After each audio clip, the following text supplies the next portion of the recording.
रीब माँ अपने नन्हे से बालक को मंदिर के द्वार पर छोड़कर चली गई। बहुत खोजने पर भी पुजारी जी को बालक के परिवार का कुछ भी पता न चला।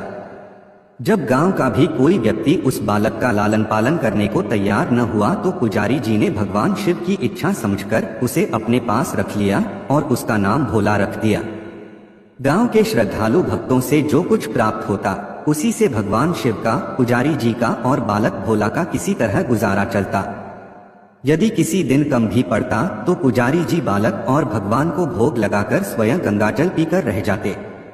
धीरे धीरे भोला बड़ा होने लगा और अब वह पुजारी जी के कामों में हाथ बंटाने लगा। वृद्ध पुजारी जी के थके हारे हाथों को कुछ आराम मिलने लगा, इसलिए उन्होंने भोला को मंदिर की सफाई, भगवान शिव की पूजा, उनको भोग लगाने और उनकी आरती करने की विधि अच्छी प्रकार समझा दी। अब वे स्वयं भगवान शिव के नाम जप और संकीर्तन में समय व्यतीत करने लगे। एक दिन भगवान शिव के मंगलकारी नाम शिव शिव शिव शिव का जप करते हुए ही उनके प्राण छूट गए। अब बालक भोला का इस संसार में भगवान शिव के सिवा और कोई सहारा न रहा। उसने पुजारी जी की ये 3 बातें कभी नहीं भूली। 1. भगवान भोलेनाथ शिव शंकर को ताजी गर्म रसोई का ही भोग लगाना। 2. भगवान को भोग लगाए बिना स्वयं कुछ भी नहीं खाना। 3.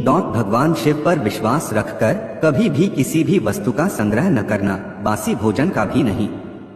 यदि कोई भक्त पहले से बना भोजन या मिठाई मंदिर में दे जाता तो बालक भोला उसे गरीबों में बांट देता। वह ताजी रसोई बनाकर ही भगवान को भोग लगता, उसके बाद ही स्वयं प्रसाद ग्रहण करता और यदि बचता तो उसे बांट देता।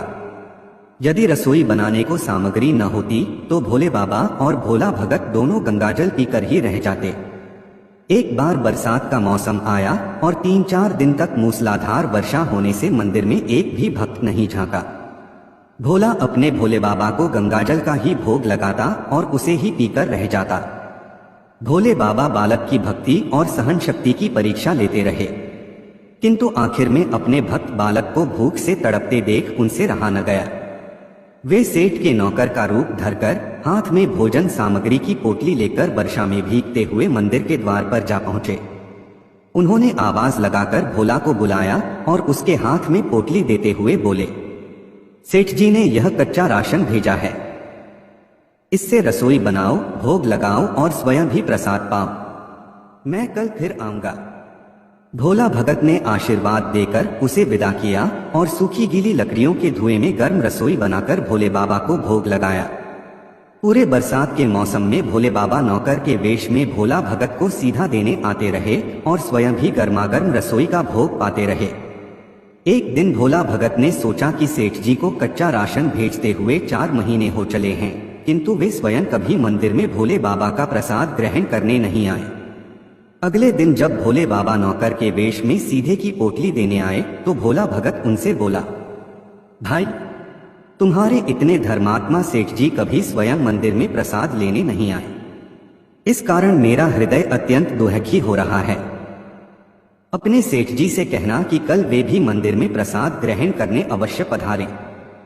सुनकर नौकर बने भोले बाबा चौंक कर घबरा उठे और बोले, पुजारी जी, सेठ जी मेरे द्वारा आपको कच्चा राशन भेजते हैं, आप इससे भगवान को भी भोग लगा लेते हैं और स्वयं भी प्रसाद पाते हैं, फिर सेठ जी को बीच में बुलाने की क्या जरूरत है?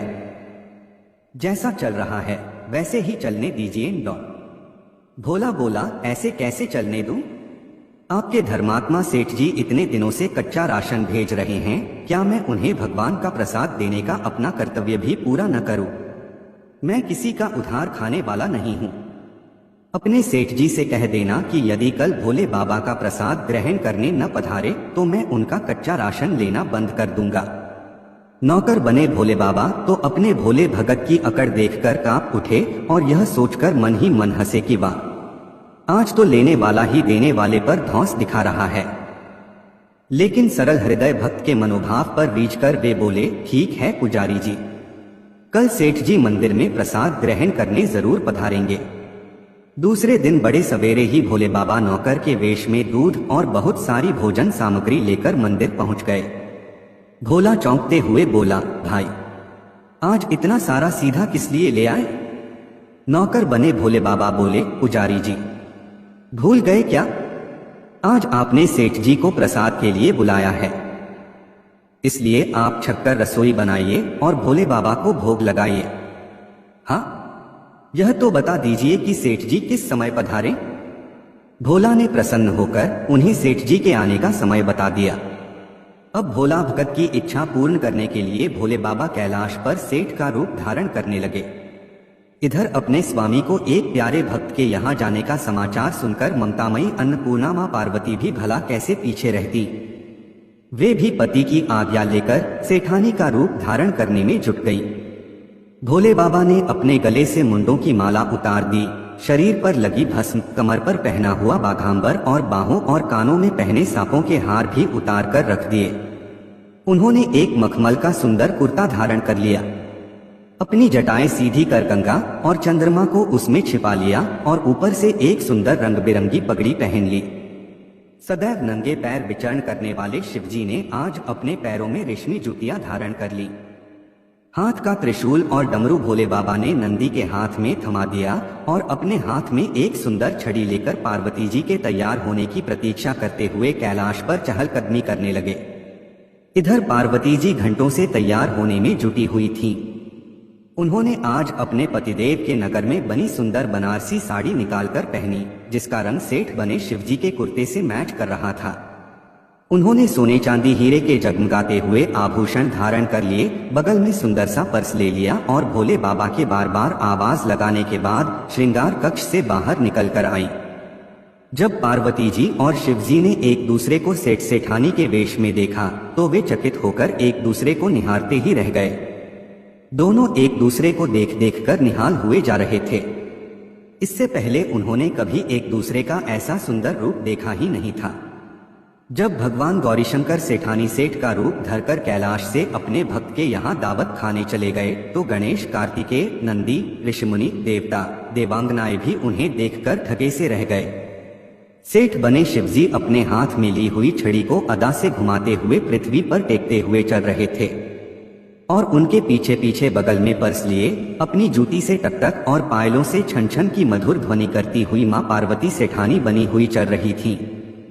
इधर भोला भगत आज सुबह से ही सेठ जी के स्वागत में भांति भांति के पकवान बनाने में जुटा हुआ था। अपने भोले बाबा का भोग तो वह चलते फिरते बना लेता था, किंतु आज उसे कई महीने से भगवान को भोग लगाने के लिए कच्चा राशन भेजने वाले सेठ जी को भगवत प्रसाद देना था। आज उसने अपनी सारी पाकला झोंक डाली थी। उसने सेठ जी द्वारा भेजे हुए चावल धोकर खीर बनाई, उसे धीमी आंच पर पकाकर गाढ़ा किया और उसमें सेठ जी के द्वारा भेजे हुए पिस्ते, बादाम, केसर, चिलगोजे, किशमिश डाले। मिर्च और अदरक को कूटकर उसे बाजरा, बेसन और गेहूं के आटे में भर भर कर मोटे मोटे मिस्से टिक्कड़ बनाए। रसोई बनाकर भोला भगत पुनः स्नान करने चला गया ताकि स्वच्छ वस्त्र पहनकर भोले बाबा को भोग लगा सके और सेठ जी को उनका प्रसाद दे सके। जब भोला भगत स्नान करके लौटा तो देखा सेठ जी प्रसाद ग्रहण करने के लिए स्वयं तो आए ही हैं, संग में अपनी सेठानी जी को भी ले आए हैं। भोला ने झट दोनों से राम राम की, उन्हें आसन देकर बैठाया और बोला, मैं अभी भगवान को भोग लगाकर आता हूँ, फिर आपको प्रसाद परोसूंगा। भावना के भूखे भोले बाबा से भूख सहन नहीं हो पा रही थी, इसलिए वे बोले, पुजारी जी, भगवान को जल्दी से भोग लगाइए, मुझसे भूख सहन नहीं होती। भोला भगत बोला, सेठ जी, भूख तो मुझे भी बड़े जोर से लग रही है, किंतु मैं अपनी भूख के कारण भगवान को भोग लगाना नहीं भूलता। यदि दुनिया के सारे लोग इसी तरह अपनी भूख के लिए भगवान को भोग लगाना भूल जाएं तो भगवान तो भूखों मर जाएंगे। सेठ जी बने भोले बाबा एक पत्तल उठाते हुए बोले, पुजारी जी, आप भोग लगाइए, इधर मैं पत्तल परोस लेता हूं, मुझसे भूख सहन नहीं हो पा रही है। भोला भगत सेठ जी बने भोले बाबा को डांटते हुए बोला, सेठ जी, भगवान के काम में न तो जल्दीबाजी चलती है और न कंजूसी। मैं जब तक भगवान को भोग नहीं लगा लेता, आप रसोई के पास भी नहीं फटक सकते। चुपचाप इधर बैठ जाइए और नमः शिवाय जपते रहिए। मैं अभी आता हूं और आपको पेट भर भोजन कराता हूं। सेठ बने शिवजी डांट खाकर चुपचाप अपने आसन पर जा बैठे। सेठानी बनी पार्वती उनकी यह दशा देख बड़ी मुश्किल से अपनी हंसी रोक पाई। लेकिन जैसे ही भोला भगत पत्तल में सामग्री लेकर भगवान को भोग लगाने मंदिर में गया, शिवजी पार्वती जी को मौन रहने का संकेत करते हुए चुपके चुपके पैर रखते हुए रसोई में पहुंच गए और उन्होंने एक एक व्यंजन उठाकर चखना शुरू कर दिया। भोले बाबा तो प्रसाद को चखते ही भौंचक के रह गए। खीर में चीनी की जगह नमक भरा हुआ था और सब्जियों में चीनी भरी हुई थी। जैसे ही भोले बाबा ने रोटी का एक टुकड़ा तोड़कर मुंह में दिया, वे सीसी करने लगे, क्योंकि रोटी में मिर्च ही मिर्च भरी थी। वे सीसी करते हुए उल्टे पैर भाग आए और अपने आसन पर जा बैठे। मां पार्वती अपने स्वामी की यह हालत देखकर खिलखिलाकर हंस पड़ी। इससे पहले कि भोले बाबा पार्वती जी के सामने कुछ सफाई दे पाते, भोला भगत नमः शिवाय मंत्र का जप करते हुए आ पहुंचा।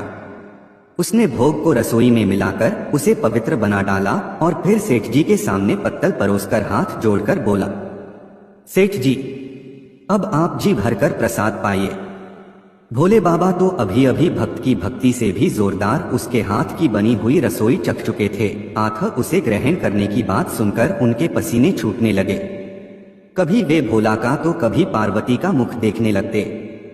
भोला को सेठ जी की ढील बर्दाश्त नहीं हुई और बोला, सेठ जी, अब क्या हो गया आपको?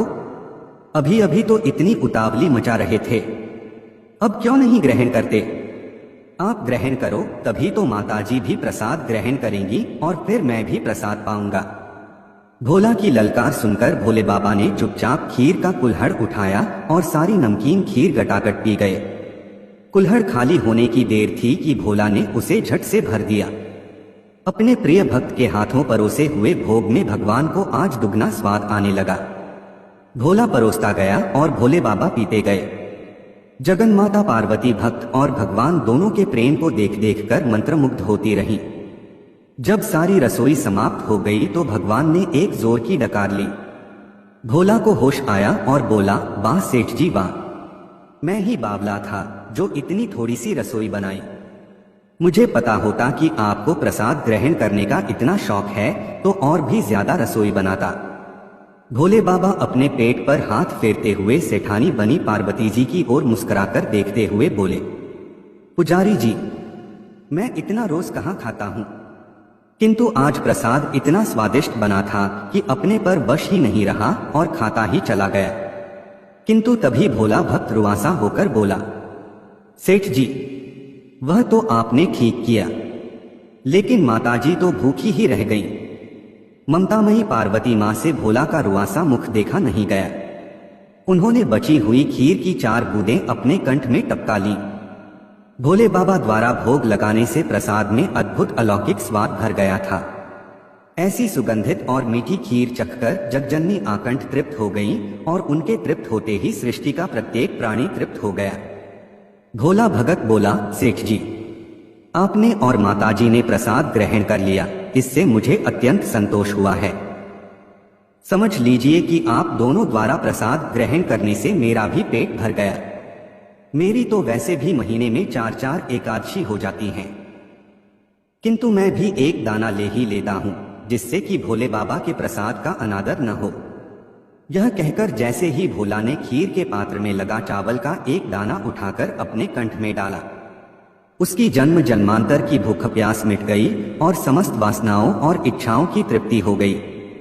उसके ज्ञान के नेत्र खुल गए और उसने देखा कि उसके सम्मुख त्रिलोकीनाथ भगवान शंकर और जगजननी मां पार्वती आशीर्वाद की मुद्रा में मुस्कुराते हुए खड़े हैं।